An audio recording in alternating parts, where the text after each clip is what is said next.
Özünü islohotchi, yetakchi deb qaraydigan, doim musulmonlardan xatolik yuz berishini kutib turadigan, shaxsdan yuz bergan qisman xatolikni umumlashtirish orqali kishilarni islomdan yiroqlashtirishning payida yuradigan bir qism kishilar bor. Ular islomga bo'lgan o'chmanlikini qalbida yushirib, islomga vakillik qilgan kishilarga hujum qilish orqali islomning obrazini xunuklashtirmoqchi bo'ladi. Ularning dunyo va qiyomatlik o'rni intayin ig'ir bo'lib, ular dinimizda munofiqlar deb ataladi. Biz bugun ana shu munofiqlarning sifat va alomatlaridan tanishib chiqamiz.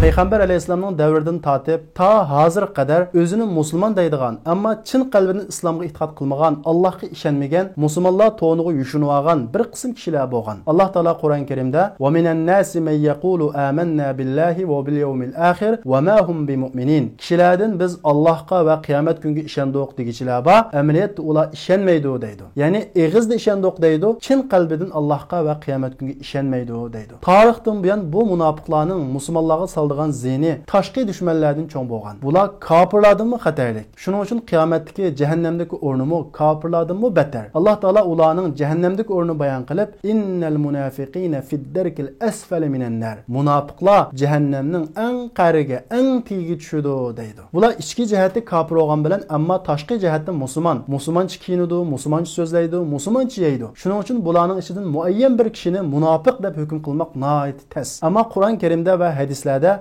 bu çoğ munofiqlarning bir qancha sifatlari va alomatlarini bayon qilib bergan. Biz bu sifat va alomatlar orqali oldi bilan shu sifat va alomatlarga o'zimizning tushib qilishdan saqlanamiz. Ondan keyin shu sifatdagi kishilardan ogoh bo'lamiz. Munofiqlarning birinchi sifati Qur'on va hadisga mahkam esilgan musulmonlarni dod aqlsiz deb qaraydi. Alloh taolo Qur'on Karimda "Va iza qila lahum aminu kama amana an-nas qalu anu'minu kama amana as-sufaha." Ularga, ya'ni chin qalbidan islomni qabul qilmagan, Allohga ishonmagan, ammo eg'izda biz musulmon deydigan bu kishilarga Rasulullohning sahobalaridak iymon etsanglar bo'lmamdi deyilsa, biz shu dod ahmoq kishilar iymon etgandek iymon etamdik deydi. Ala, diqqat, haqiqiy dod kishilar ana shular, lekin ular bilmaydi, tuymaydi deydi. Demak, ular o'zlarini musulmon emas deb qaramaydi, balki o'zini islohotchi, musulmonlar ichidagi eng ilg'orlari deb qaraydi. Lekin Alloh taolo Qur'on Karimda "Ala innahum humul mufsiduna walakin la yash'urun." Diqqat, ular haqiqiy buzg'unchilar, lekin ular o'zlarining buzg'unchi ekanligini his qilmaydi deydi.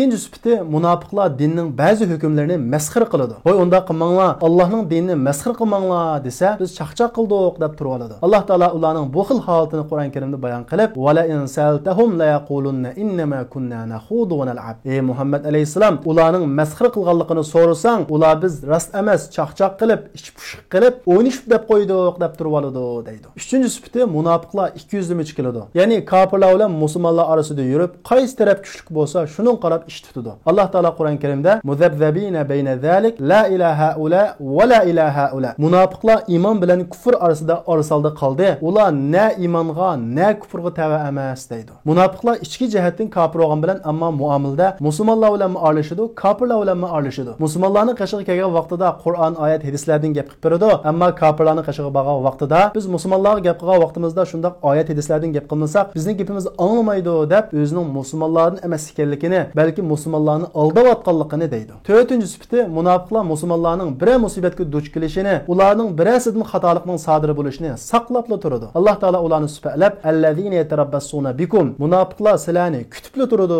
deydi. Agar bir musulmondan bir xatolik sodir bo'lib qolsa, shuni so'rab qilib islomga hujum qilib oladi. Musulmonlarni tushirib oladi. 5-sifati jihadni, ya'ni Alloh yo'lida kurash qilishni yomon ko'radi. Vaqt kelib vatanimizdan tajovuzlarni qo'llab chiqarishni hamma odam harakat qilgan vaqtidami munofiqlarning ish chiqib qoladi. Hatta tusudi. Alloh taolo Qur'on Karimda ular Alloh yo'lida mollari bilan, jonlari bilan urush qilishni, ya'ni jihad qilishni yoqtirmadi va jihad qilgan kishilarga la tanfiru fil har, issiqda jihadga chiqmanglar dedi. Ya'ni ularni to'smoqchi bo'ldi. Demak, ular musulmonlarni har xil vositalar bilan to'sidi. 6-sifati gap so'zlardan islomni yomon ko'rish chiqib turadi. Oshkora haqorat qilmaydi, ammo fursat topsa islomni chaqib oladi, musulmonlarni tushiradi. Shuning uchun Alloh taolo Qur'on Karimda "Va la ta'rifannahum fi lahnil qawl." Ularni so'z uslubidan, so'z uromidan tunib olasan deydi. Amaliyotda bu ularning ichidagi islomga va musulmonlarga bo'lgan o'chmanligining teshig'i tepchigan ozroqli bir qismi. Ularning ichida yushirgan dushmanligi texmi cho'ng. Alloh taolo yana bir oyat ayette qad badatil baghda'u min afwahihim ve ma tukhfi suduruhum akbar. Ularning dushmanligi eg'izdan ma'lum bo'lib turadi. Ya'ni yozgan maqolalarda, qilgan gaplarda musulmonlarga hujum qilish, musulmonlarni chiqib olish chiqib turadi. Ve ma tukhfi suduruhum akbar. Ularning texi eg'izdan chiqamagan, qalbida yushirgan dushmanligi texmi cho'ng. Fursat tap bo'lmagan, texi yozmagan, texi so'zlamagan dushmanligi texmi cho'ng deydi.